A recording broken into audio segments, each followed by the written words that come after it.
9-7. Let's go back to the phone. Let's go to Todd in Cleveland. WERE 1490. Todd.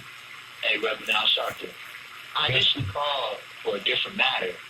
This is prior to the interview with Stephon Clark's mother, or was it grandmother? Grandmother. Grandmother. And I think this is better, more appropriate thing to say. There is nothing keeping those officers that shot Stephon Clark from coming forward and telling the truth, except for their own lack of ambition. Nothing. Not one thing. Not their jobs, not some political ambition that they may have, not the money that they may lose because they won't. And that includes the cop, whoever was in the helicopter that was feeding them information. There's nothing keeping them from coming forward except for their own lack of ambition. And this is how matters such as this get. Why would that be ambitious for them to come forward? It's lack of ambition, because it will be the pursuit of the truth. The pursuit of delivering the truth as public servants for the overall well-being of the public. That will be... But that's assuming that's their ambition. Lack of ambition.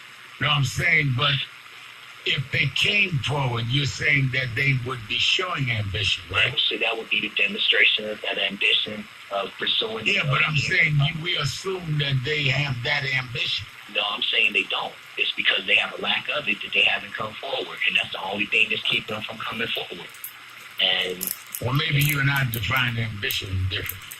Well, this is how matters such as this become drawn out, where there's a lot of unnecessary opinions brought in and some very necessary opinions brought in because it's drawn out, because the initiators of the problem did not step forward and do the right thing as pursue it for the well-being of the public that they were hired to protect and serve. It's just different. Well, I don't disagree with that. I think it's a lack of integrity and a lack of transparency.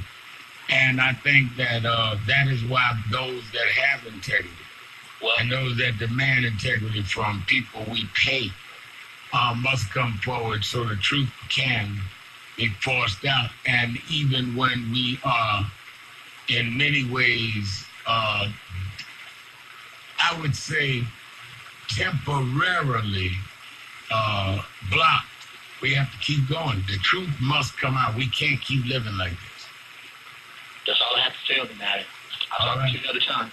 Thank you for your call. I'm joined, as I am every Friday for the last hour of the show, by the esteemed senior pastor of the historic King Solomon Baptist Church of Detroit, the head of national expansion and the Michigan State Chair of National Action Network, Reverend Charles Williams. Reverend Williams.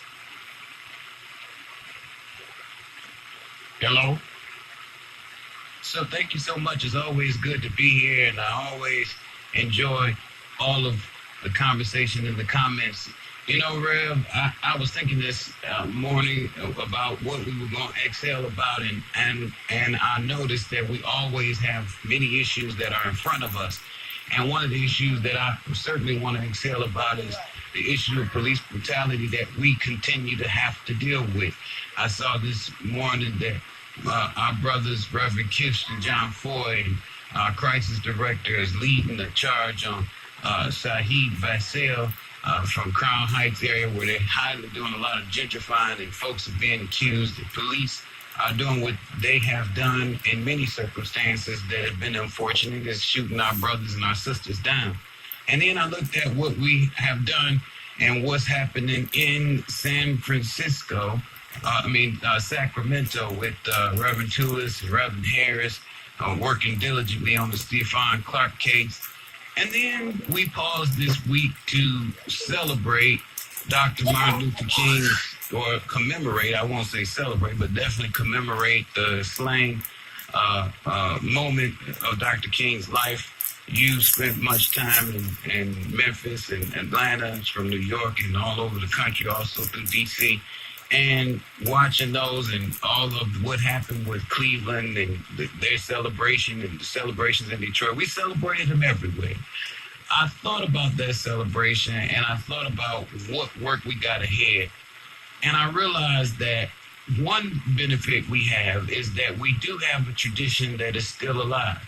and that is the tradition of holding the light in dark spaces and making sure that we're speaking truth to power from the spiritual background that many of us have. We are in a Martin Luther King lineage, National Action Network itself, with our leader, Reverend Al Sharpton, as well as W. Frank Richardson.